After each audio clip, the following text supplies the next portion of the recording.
and welcome to Best in Tesla, a little Tesla short, because I am driving home from the Fully Charged live show right now. I'm driving to the airport anyway. I can't drive home from over here. But last time I was at the Fully Charged live show, I flew over here and I rented a Tesla Model 3 because that felt nice and comfortable, because I have to drive in the other side of the road over here. So it was a car I knew very well, and the navigation was very good and all this kind of stuff. But this time I thought it would be fun driving an ICE vehicle. Because I have been driving EVs for 4 years now. So I thought, hey, let's try a good old ICE vehicle and see how it goes and see how it feels. And this one is even, with manual sticks. So this is really like going into a time machine, going back in time and seeing how this is. Yeah, and what a terrible experience.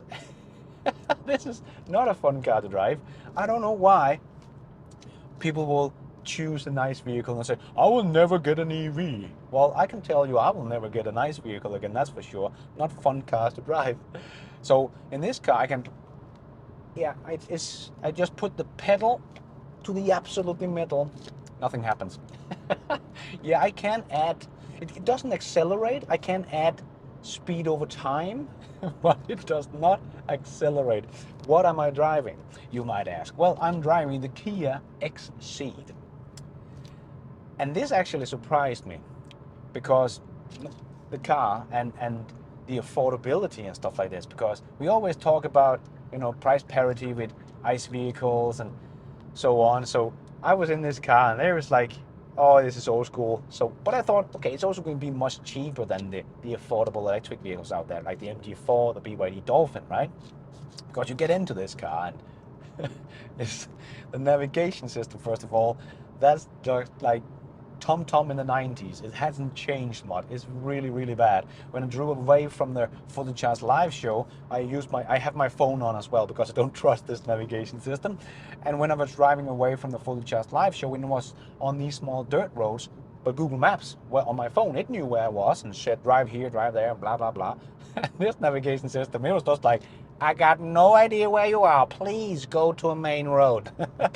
Like, this is so bad. Oh my God. And so that was a very bad experience. And then the whole cluster crap of buttons in here. When I got into this car, I was like, oh my God, I have to just take 5 minutes to figure out what all these buttons are for. Because I have to count them, and I did count them because there were so many buttons. It's like, okay, in my reach here, there are 70 buttons I can push. So even if I just push one button every minute, it will take me more than an hour to push every button in this car. Oh my God, that's just the BlackBerry experience here, right? But anyway, I'm driving this car and thinking, but what is the price of this one? Because, clearly it's going to be much more affordable than the electric vehicles, right? But this, when I looked it up, the starting price of the Kia Exceed is about the same price of the MG4, the fully electric vehicle. So yeah, the electric vehicle, the affordable electric vehicle, we're not talking about the Toyota Yaris or the Citroën C1 or all the very tiny small vehicles. They're not here yet, but they're coming. BYD Seagull and so on, they're coming. But right now, the affordable vehicles, when we're talking MG4, ID3, BYD Dolphin, they are already on price parity with this kind of vehicle. And this is kind of, an affordable vehicle and very comparable to the MG4. It's the same kind of size, same kind of trunk space. And the MG4 doesn't have a frunk, so they have the same kind of, cargo space as that one. So they're very comparable, and they cost the same. But then it comes true cost of ownership, and the MG4 wins by a mile, The true cost of ownership is much more affordable when it comes to EVs, right? We all know that. And it's much more simple to drive. It's much more simple to own, because there's not much maintenance and there's no service checks you have to do and so on. It just becomes a no-brainer. For me, I do not understand why this car sells anymore. who are going to buy this one? It must be people that has not been at the Fully Charged Live Show and test drove a lot of electric vehicles, because that's the beauty of the Fully Charged Live Show, right? You can test out 10 different electric vehicles and get a feel for it.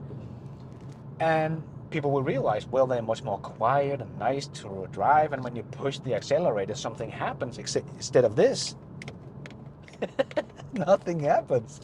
Oh, that's so fun. Anyway, so for me, the market for this car should be absolutely zero. Nobody should want this vehicle. It pollutes, it smells, it's bad, it doesn't drive very well. Well, you know, it handles fine, but you know, this is not fun to drive. So why anyone would buy this over an MG4 is completely beyond my understanding. Must be because they have not tried an MG4 or any electric vehicle for that matter. But I can fill this up in 5 minutes. Well, good on you, but the rest of the experience is quite inferior. This car is absolutely dead. I think these types of cars, these affordable ICE cars in the same price category as the electric vehicles, that is on price parity right now, yeah, they're going to go out of business very, very quickly over the next couple of years. And yeah, trying the ICE vehicle again, yeah, it's just completely dead to me. This experience is just like, yeah, this is driving like a Nokia 3310, right? It can be as luxurious as you can make them. Hand-stitched leather, massaging seats and all that kind of crap. It is still a nice vehicle. It's still a Nokia 3310 underneath. This is no fun whatsoever. Don't get me wrong, within the ICE industry, this is a nice vehicle. There's nothing wrong with it as a nice vehicle, but compare it to the electric vehicle version or comparable electric version of this car, there's just no contest anymore. This car is dead, and to me, this experience really showed me, yeah, ICE cars are dead to me. I will never get an ICE vehicle again. I will not even rent an ICE vehicle again. This is not fun. I want an electric vehicle. Give me an electric vehicle. I even, you know, we have talked about before that at some point here, especially in Europe and Scandinavia, it's going to be, you know, socially unacceptable driving a polluting ICE car. And I kind of felt like that when I came to the Fully Charged Live Show in this car. It's like, yeah, sorry guys, sorry, yeah, I know, I should be driving EVs. But yeah, so you feel that as well over here. So yeah, the ICE car is dead to me. This vehicle type here should be long gone. It shouldn't exist anymore. It's just because people haven't experienced an electric vehicle that is far superior compared to this old school time machine I'm in right now. This is hilarious driving this one. Anyway, that is just what I wanted to rant about. That the ICE car is completely dead to me. I think these types of vehicles are going to get extinct really, really fast now that we have reached price parity on this type of vehicle. I thought this would be much less expensive, but it was not. This car can actually get, if you get a little faster engine and a little more updates and add-ons, it becomes as expensive as a Tesla Model 3 long range. And there's just no competition there. I'm sorry.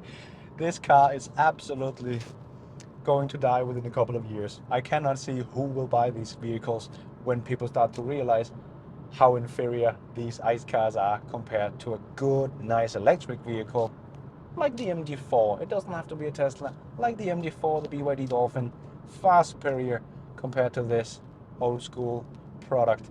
And yeah, now I just press the brake here. That also a funny thing with the ICE vehicle. It feels so dangerous driving them compared to when you're used to one pedal drive. You lift your accelerator and it doesn't brake. It just continues. What the heck? It takes longer if you have to brake quickly. It takes a lot longer on an ICE vehicle that doesn't have regenerated braking, right? One pedal driving with 600 horsepower under your foot with a Tesla. Oh yeah, nothing beats that, right? It just push the pedal, it goes, lift it, it brakes. Awesome, so easy. Yeah, the ICE car is completely and utterly dead. Yeah, it's dead. Oh yeah, this is gonna go so quick. And to me, it's completely dead. I do not want to experience this again. No thanks. I'm not even gonna rent an ICE car anymore.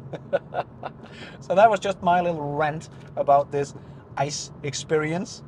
Hope you enjoyed that. And until next time, take care out there and be nice.